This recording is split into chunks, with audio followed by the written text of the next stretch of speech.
my show and tell for today. I thought I would share with you a finish that I've had on my wall for quite a while. These are the Prairie Schooler seasons. There's 4 of them. There's summer and spring, and you can see my little conversion I did up there for the little Canada flag. Easy peasy. So there's summer and spring. I think those birds and those sheep are just adorable, and that rabbit on the bottom.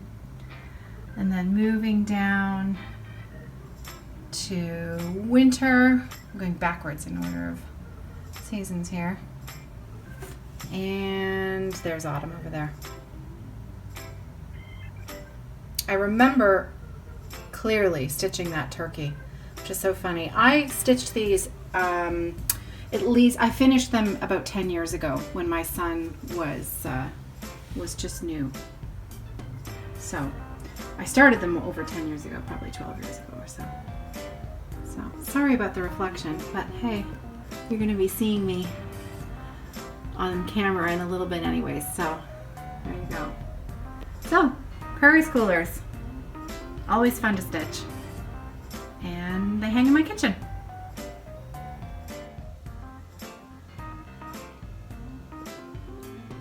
Ooh, the coffee is really strong this morning, just the way I like it. Love it, nice and strong. So, hello everyone, happy Monday. Welcome to another week ahead of us. Let's try to get our acts together and enjoy ourselves a little bit as we work towards our goals and our hopes and dreams, and checking off those items on our checklists and our to-dos, things that need to be done, work that needs to be done, bills that need to be paid, so on and so forth. I hope you're having a great day. Monday can sometimes be one of those days that are difficult for many to get their week started and feel a little out of sorts. I'm okay today. I feel pretty good. I think it was a great weekend. We had a lot of fun. I did a lot of stitching and a lot of knitting, and I chatted with lots of friends, and it was a great weekend. And I have another busy week ahead, but I have something very special to look forward to at the end of this week.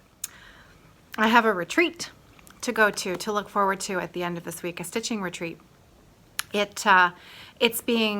It was organized by Miss Patty, actually, and another stitcher friend of mine, Joanne, who a few years ago decided to add another retreat to the Thread and Eye roster, because the place where we were going for the Thread and Eye retreat had cut down the number of retreats that they were doing on a yearly basis, and we were only able to go once a year for that. And so we were missing our February retreat.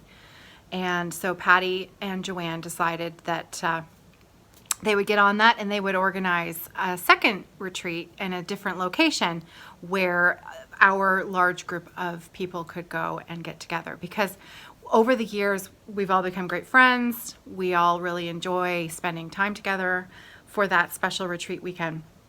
And so our February retreat is coming up, and I and my friend Tracy are going up together. You may remember Tracy is my friend who stitched that wonderful Star Wars design for her nephew Aiden.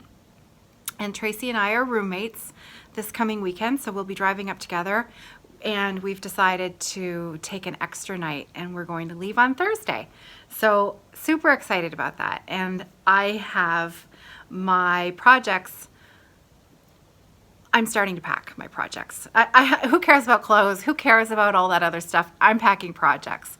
And I know you're all the same. We all look to pack our whips first, and then figure out whether we're going to need clean underwear or not. So anyways, I'm very excited about that. So I'm looking forward to that very much.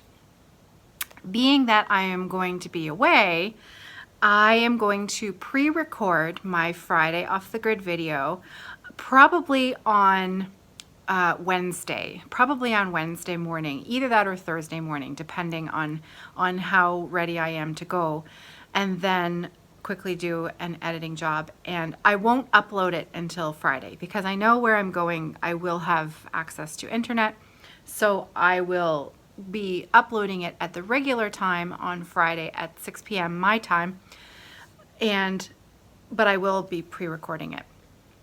I haven't decided yet what I'm going to work on. I will not be doing my Northern Expressions Needleworks Shades of Wine again this Friday, because I think I like the sort of 2-week rotation that I've been doing for those Friday videos, 2 weeks on one project. So I am going to choose a different project to work on for this Friday's video, but I'm going to save it as a surprise because I don't know what I'm going to be working on yet, but I'll figure that out. I do have one of the projects that I will be taking with me this weekend that I hope to make good progress on and maybe even finish because it's nice and small is the February hands-on design, the Valentine-y one. Isn't it sweet? So I am using the Gast Tea Rose. I think you can see it through the package there. That's the pink that is called for, the Gentle Arts, and I'm just going to use 3865 as my white. And I have my pre-cut ready to go, not my favorite. This is the gunmetal, Weeks Dye Work gunmetal. And it's not so much the fabric, because I know lots of other people really like working on it. It's just me and my eyes, and I use good lighting. I put something underneath it. I have my, you know, it's just one of those things. It's a preference kind of thing. So, but I am really liking the finished project. I love January's, and I have 2 other months already completed. Which one is the Thanksgiving one? That's November's, isn't it? Because Thanksgiving for me is October. So I think that's November's design. And then I think April, the spring, the flowers, the daisies, I've shown that one before. So those ones are finished. So this is going to be packed up and taken with me.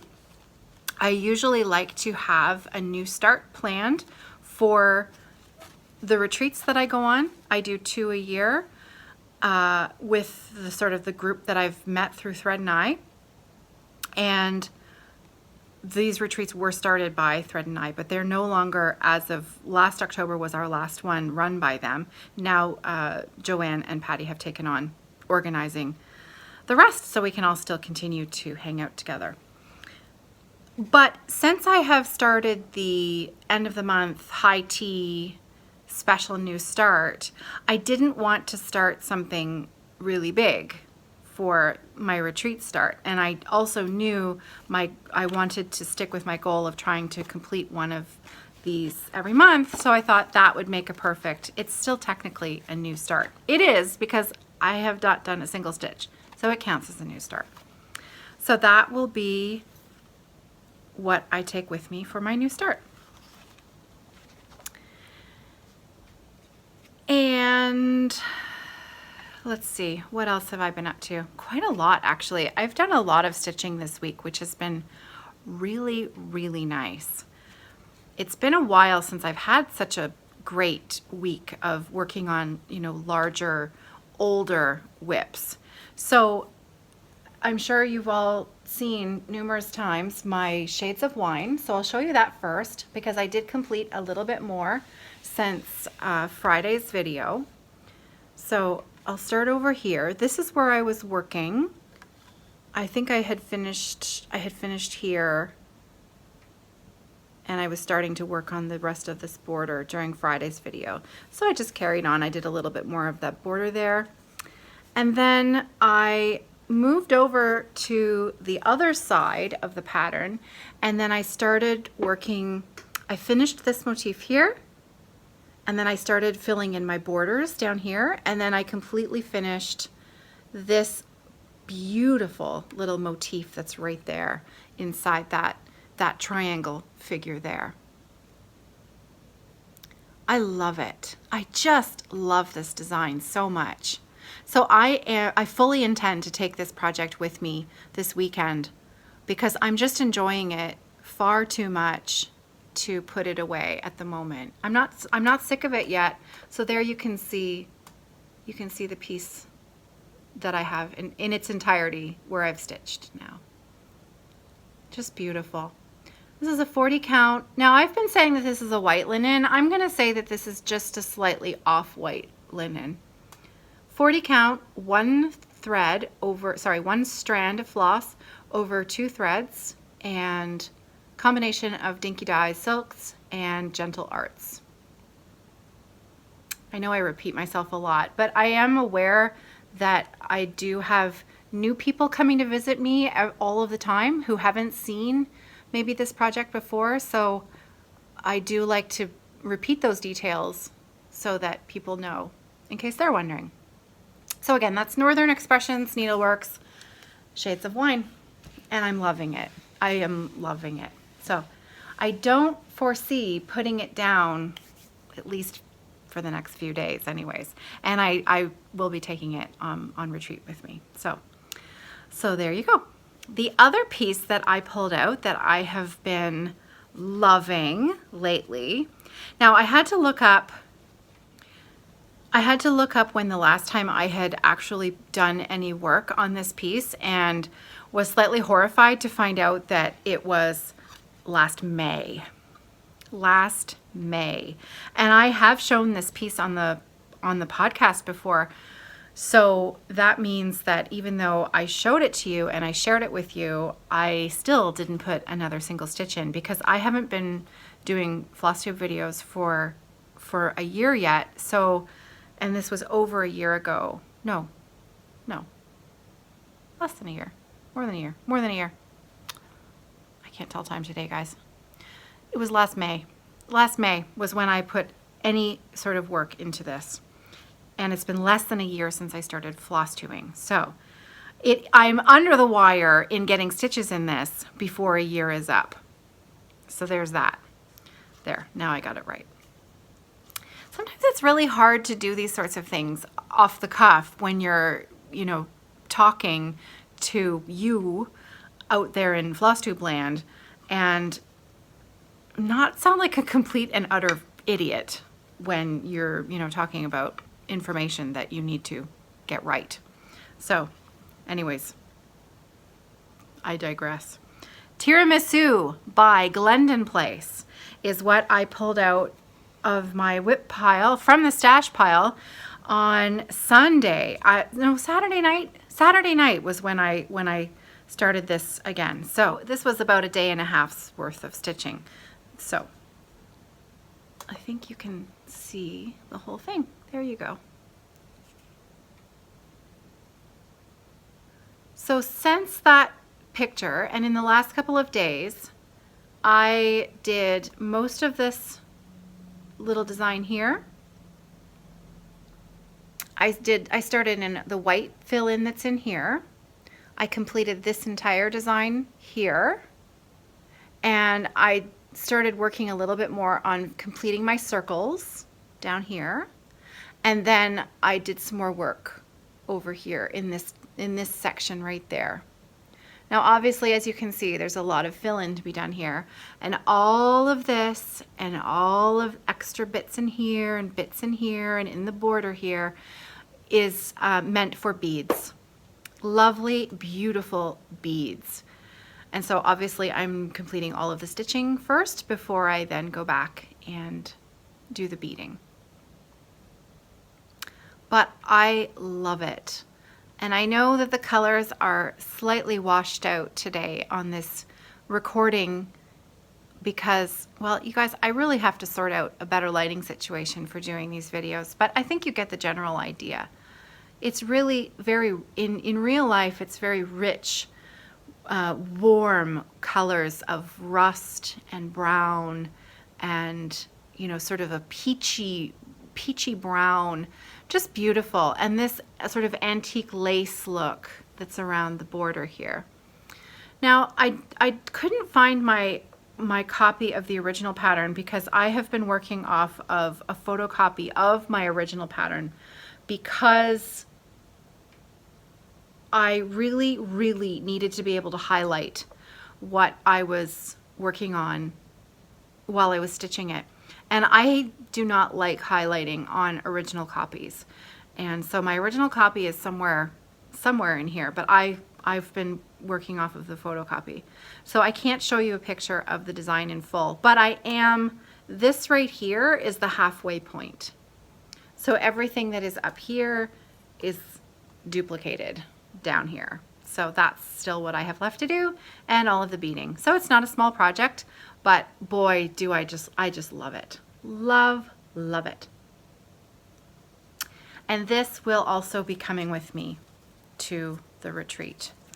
So I have plans for my shades of wine, tiramisu, and my hands-on design. Those are the 3 projects, and I have 2 others that I'm planning on taking with me, but I also would like to actually see substantial progress on my whips, so I may take those extra 2 projects out.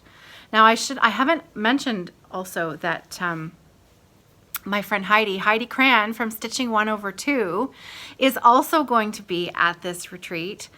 Heidi lives fairly close to me as the crow flies. I mean, not close. We're not neighbors or anything, but the part of the province where she lives in is close enough that we can drive and, you know, meet each other if we so desired. And I'm lucky that there was a spot in this retreat, and Heidi was able to snag it, and she's coming along. So I'm really looking forward to spending a little bit more time with her as well this weekend. And I can't wait to see what whips she's bringing, because boy, she's got some beauties. And I love that they're quite different from what I'm stitching at the moment. So it's really nice for me to be able to see. And looking at everybody's projects, let's face it, that's what we spend most of our time doing, isn't it? Admiring and being enabled by other people's work. So that's the plan. So I've shared my show and tell, which was my Prairie Schooler pieces that I had, excuse me, the extra little video, and my whips, and my plans for this weekend. I have a little bit of, I was sprinkled with stitchy kindness, and I meant to share this last week, but I had left this gift upstairs, and it wasn't in my pile of things when I was speaking with you last Monday. And so as soon as I finished recording, excuse me, I realized what I'd done, and definitely an oversight, because this was such a special gift that I've been looking forward to sharing it with you. A few episodes back, and I'm not sure how many, I mentioned that I was a fan of Long Dog Sampler designs, and they are some of my favorite patterns, and I'm always drawn to their design work, and their patterns are just gorgeous. And I received a message through YouTube from a lady named Pat, who offered to share with me her copy. Not share, she has stitched it. She was passing the stash for Long Dog Sampler's Castles in the Air, and she offered to send that to me because she was finished stitching it, and she knew that I also was a lover of Long Dog Samplers. And I said, of course I would love to receive your copy of Castles in the Air. That would be amazing. And so she sent it to me, and she also sent me a copy of a Scarlet House pattern called the Heartland Sampler. So I'll show you in just a minute. Here's the Long Dog Sampler. If you haven't seen this yet, it is truly amazing.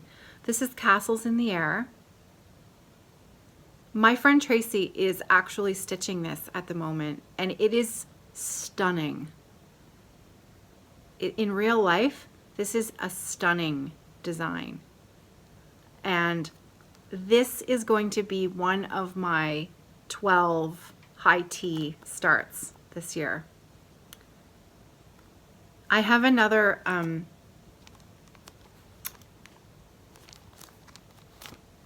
so this will be one of my 12 high tea starts, probably in a few months, because this is rather enormous, just like my alphabet sampler was. And I think in between I need a couple of my high tea starts to be small. I need them to be smaller ones. So this will be later on in maybe in a few months, but definitely part of my plan. So Long Dog Sampler, and then the other pattern was the Scarlet House, the Heartland Sampler. This is really, really beautiful.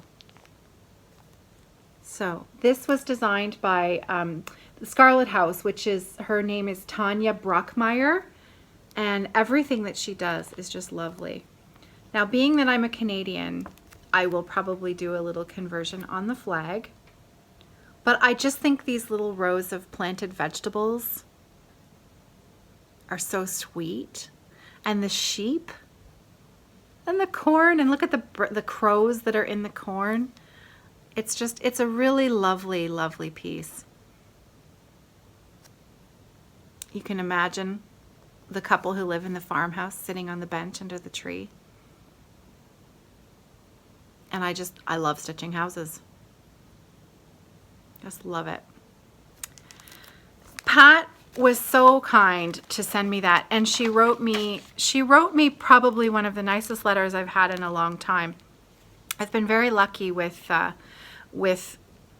people sending me things in the mail who include a note or a card or just a general, you know, newsy letter telling me more about them and telling me more about, you know, their stitching journey and how they, you know. So Pat was able to tell me a little bit about her LNS and her relationship with the owner at her LNS, which was really nice to read about, and how she stitched it. And she is, you know, with the back stitching that's on Castles in the Air. She warned me because she did hear me complaining a little bit about my dislike of back stitching, and she said, well, be careful, there's a lot of back stitching in Castles in the Air. So that's okay. I'm going to do it as I go. I'm going to do it as I go. And then it won't be overwhelming. It's just so beautiful. Pat, thank you. Thank you so very much. It was just a lovely treat in my mailbox. Thank you very much. Okay, so that is it for regular stitching stuff. I have a shop update, but I'm going to get to that in a minute because I have something a little bit special that I wanted to talk about today. Now, I am drinking my coffee today from my stocking stitch knitting mug, and I have a reason for that because I'm so excited about this. I just can't even, I'm so excited. I hope you're excited too. Not everybody's going to be excited about this, so bear with me. We all know Ginger Gerald Stitcher. Gerald messaged me. We talk frequently, and he has become a dear friend. And a few weeks ago, Gerald messaged me, and he said, you know, I'm thinking that I would like to learn how to knit. And isn't that just like music to your ears when someone says they want to learn something that you love to do and craft? And you know, when someone says, I really would love to learn how to stitch, will you teach me? Now, Gerald did not say, will you teach me? He just said, you know, I really think I'd like to learn how to knit. And then fast forward a week, and he mentioned it again, and he said, so what sort of yarn should I be looking for? And, you know, I think maybe we got on the topic of something else, and the subject was dropped. And then yesterday, or even this morning, I can't even remember when it was, he messaged again, and he said, okay, so if I were looking for yarn and needles, what would I do? What would I buy? And so I had a brainwave, because I know I have had other people message me before, not message me, but make the comment before, that they wish they knew how to knit. And, you know, knitting looks like a lot of fun. I wish I knew how to do it, but haven't learned as of yet. And as you all know, I love knitting, and I am involved with another podcast with two of my very good friends here in the city, Adrienne and Louise. You've met Adrienne, you haven't met Louise yet, unless you watch the Fiber Friends podcast, which is the name of our other knitting podcast. And you know that I love to knit. And when Gerald said he wanted to learn how to knit, I thought, ooh, well, this could be fun. So I said to Gerald, you need to watch some tutorials. You need to, go online and try this one, try this one. And then I thought, wouldn't it be fun if we could turn this into a series? If we could do something together, Gerald and I, and then bring the Fiber Friends into it as well. So I came up with the idea that I am going to post a series of videos teaching Gerald how to knit. I know, I'm so excited. So I'm going to teach Gerald how to knit. And so because I'm going to teach Gerald how to knit, I'm going to teach everyone else who watches this channel who would like to learn how to knit. I'm going to teach you how to knit as well. We're going to start with a dishcloth. So I know, simple, simple, simple, useful, fun. So what I'm going to do is I'm going to stop talking about knitting now, because I know there's lots of you who could really not give a flying fig about knitting. And if you're interested in learning how to knit, I am going to put up a special little video. I'm going to record it today, but I'm not going to upload it until tomorrow, as a little introduction about what you need to get, what supplies you need to buy to be prepared, and then in a few weeks, not maybe next week, maybe the week after, I'm going to start that series. And the really fun part is that I have gotten Gerald to agree that he is going to film himself learning. So he's going to set up his camera. I mean, he needs to work out the details for this, and this is all very new, and we're just sort of planning as we go. But I think if he uses his Stitch With Me setup, that he should be able to record his hands as he's learning how to do it. And so you can watch on his channel as he learns how to knit. And then on my channel, you can get the small tutorials that we're going to do. We're going to start with a dishcloth, and we're going to move on to a hat. It's going to be awesome. And I hope if you've ever wanted to learn how to knit, that you'll join us. So let's teach Gerald how to knit. Look for the video tomorrow if you're interested. And thank you for listening. Thanks for giving me a few moments for that. All right, if you don't care about knitting, I'm gonna do just a really quick shop update now, and then I'll get out of your hair because it's Monday and everybody's got their lives to live. So quick shop update. I have another cute wedge tote that I don't think I shared last week or the week before. Whenever I did wedge totes, I think it was last week, that I showed. These are perfect for an 8-inch square Q-snap or ornaments or smalls. They've got the boxed bottom. This is a lovely little flamingo design. I just love these triangles at the top. The liner fabric is this beautiful coral. So, always a little random thread that I have to check for. So that's my flamingo wedge tote. There's only one of these guys left. So there's that.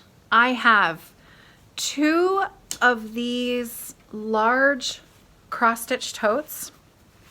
I love this fabric. I love, love, love this fabric. It's sort of tribal but feminine at the same time. So it's pink and yellow. Pink and yellow and sort of a deep mustard color. Pink twill. I always like to put the top stitching on the twill. Just a little detail there. Liner for this is yellow.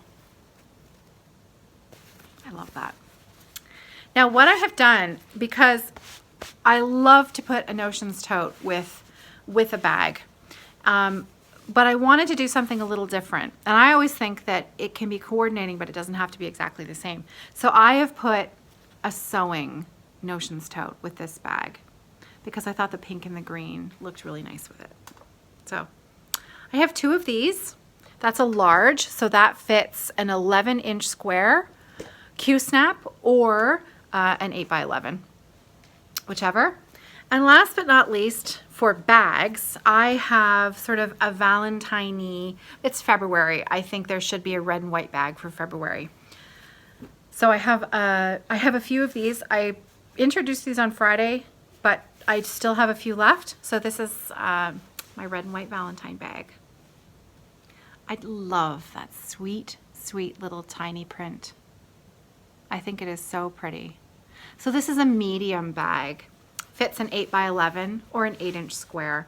And it comes with polka dots, because I love polka dots. The liner on this one is just a really simple, clean, bright white on the inside there. So that's it for bags. For Evertote bags, I have 2 other things to share with you that are a little out of the norm for what I normally share here on my shop update. The first thing is Kathy, my partner, made some tic-tac, we call them tic-tac-totes.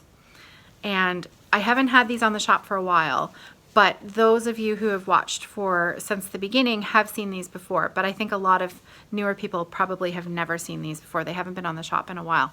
Now what these are, they're so cute. This is a tic-tac-toe game board. And so as you can see, she has machine embroidered the board on the front of the pouch. And then there's a little snap enclosure. Now we have just cardboard tucked on the inside of these for shipping purposes, just to give them a bit of stability on the inside.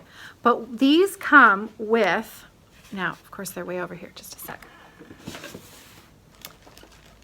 We send each of our tic-tac-toe pouches, tic-tac-totes, with 2 packages of colored buttons that we determine, color-wise match the tote. And these come inside. So you leave the buttons inside your tote. Stick it in your purse. Perfect for grandkids, or 5 minutes at the restaurant when you just really need to entertain your children and dinner hasn't arrived yet. It's the perfect thing. So I am not going to be listing these individually because, well, they're just a small little item. We have lots to choose from. So I'm going to just take one picture, one listing, and I'm going to list that there's 10 or so available. And if you don't care which one you get, then you don't have to say anything. If you do care, if you'd rather have one that's more feminine-ish, like floral, we've got floral. We have, cute. We have butterflies, cats. I love this cat one. I think that's really cute. And this one. I always feel like this one I should earn a badge for. I should earn a Girl Guide badge for this one. So that's the tic-tac-tote. It's a cute little add-on if you buy a bag and you have kids or grandkids. The other thing, the last thing that I wanted to share with you is something a little bit special. We shared this on Friday on the Fiber Friends podcast. A few times a year, well, more than a few now. We try to do 4 big kits a year and then several mini kits a year. I am the bag maker. My friend Adrian is the yarn dyer, and our friend Louise is a pattern designer, knitting teacher. Then the 3 of us, the Fiber Friends, we put out a collaborative kit several times a year, and we time them to the seasons. And we've just come out with we're calling it Transition to Spring, because in Canada, that's a really long time that we all wish that it was spring, and spring just still seems so far away. So for us, that's a season. So this is our Transitions to Spring kit, and it is up in my shop now. So in case you're a knitter and you don't watch the Fiber Friends, I just thought I would share it here with you. If you're not a knitter, thank you for bearing with me just for 30 seconds here. It comes with a drawstring bag. This is a much larger bag than Evertote's regular drawstring bag. I at the moment have 3 skeins of caked up, full-size skeins of sock yarn caked up in here at the bottom. And as you can see, there's still a lot of room. That's 3 skeins at the bottom. They are caked, so there's the 3rd over there. 1, 2, 3. We hand make our drawstrings. So with a coordinating fabric, we hand make the drawstrings, and it gives a very satisfying sound when it's closed. And of course, the beauty about drawstrings is that they make a pretty perfect handle to carry around. So that's the bag that comes with the kit, and the yarn is spectacular. This time around, Adrian has outdone herself. These are 2 50-gram skeins of a DK weight And she named the blue one Thaw, and the brown is called Muck, because thaw and muck, those are pretty Canadian at this time of year. Louise is busy designing the pattern for this yarn. This is going to be designed, the pattern that is going to be included in the kit will be for a pair of fingerless mittens with a color work pattern. But let's face it, you could just make these into anything that you wanted because they're beautiful. But, so that's the Fiber Friends kit. There. We coordinate the yarn to go with the bag and then the pattern to go with it. So there you go. Thank you for listening to me prattle on about that. I hope you have a wonderful week. If you're interested in learning how to knit, come back and join me tomorrow. And I think it's going to be a lot of fun. I think it's going to be a ton of fun. And I don't think Gerald has any idea what he has gotten himself into. So I look forward to seeing you later. And happy stitching. I'll see you later, guys. Take care.